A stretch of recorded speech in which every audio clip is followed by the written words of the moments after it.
Yo, what's happening? It is Tuesday, February 1st. So starting into a whole new month. Last month was awesome. We had expected kind of a lighter January because we had such a massive December. We literally cleared out pipelines. People were trying to push to get deals closed from all angles, right? Sellers, buyers, people wanting to get the stuff on the books for their taxes for 2021.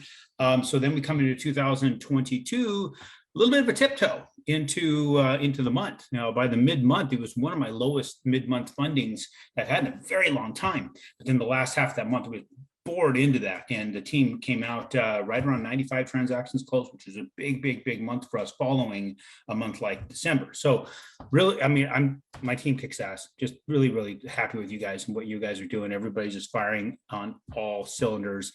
We've had to move some people out that maybe not have been in the roles where they should have been. It did some shifting around. Things seem to be just working really awesome. Got a new person today I'm bringing aboard, Brianna. You guys will be hearing from her. She's going to be handling basically what Samantha and Chloe used to do. She's going to be, making sure the schedules are made. You as the real estate investor are being handed off to the right person. Tracking is being done. So Brianna's going to be a huge addition to the team. So you'll be hearing from her real soon. Today's her first day. We'll get it up and going. So let's take a look at what we got going on charts. What a hell of a month January was. When you start looking at the stocks, one of the most volatile ever on record, right? And I'd heard it said, I didn't take the time to really look at it. It was, one of the worst January on tracked in history of following, the stock market, right? That's just what I heard. Now, I said it in my version, how they said it may have been different, but look it up for yourself, understand that. But there was days that we saw 1,000-point swings.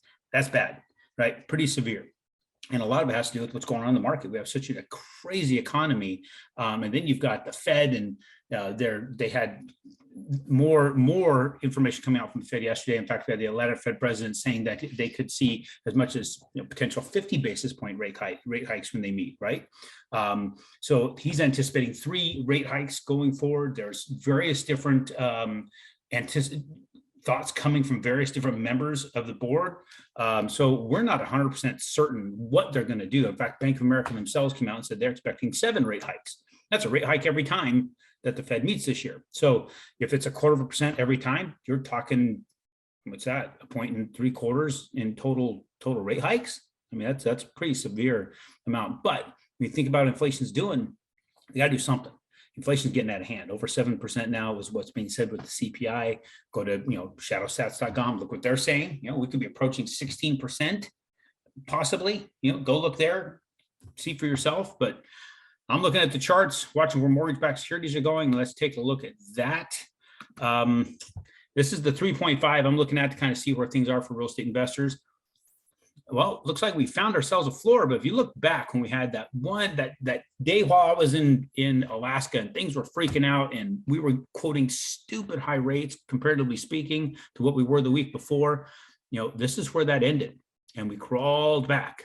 And then we had the Fed speak this last week and it completely killed it.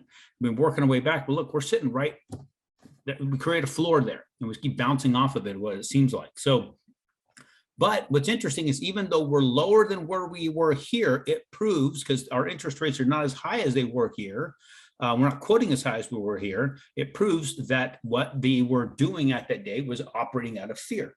With the rates that they were issuing out for those 2, 3, 4 days. So that fear permeated the market, that fear permeated the people that we were working with. And we make a quote because they were demanding a quote at the time. Weird how when they were going to their highest, it seemed like I had an enormous amount of demand for quotes. That was freaking everybody out, and they're scattering all over the place looking for places to get cheaper money. Guys, you can't get cheaper money than what we got right now. It just isn't. I mean, there's I don't even know what to say. It leaves me kind of even speechless to get into this whole rate conversation situation. Right now, we do have a lot of fear in the market. A lot of pricing is going to be irrational. Don't act irrational as a result. Stay calm, take a deep breath, see what comes, take a look at your deal, see if it will sustain any movement in the rate, see what the first 1 to 2 years of rent increases will do at 3 to 5%, not this 10, 15, and 20% crap we're seeing out there. Be a little bit more benevolent of a landlord. I'm seeing some stuff like my niece, she got a 2-bedroom apartment. She got notice of the next rent increase. Give me $400 a month. This is insanity, folks. That's what I was paying for my first apartment, 2-bedroom, 2-bath apartment. Granted, it was 25 years ago, but damn, $400 a month increases year over year. That's insanity. That's not the way we should be acting as real estate investors or as landlords. There's people out there going to act that way. That's not how we should be doing it. We need to take care of the people that are taking care of us. Your tenants are taking care of you.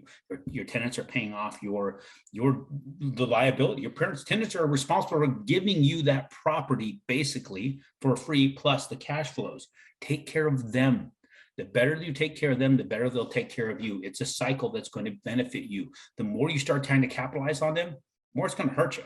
It may work for a short time, but believe me, it's going to come back and bite you in the ass. Don't fall prey to that. That's another way of being predatory to yourself as well as other people. Don't fall prey to this opportunity to just take from people. To me, that's just right.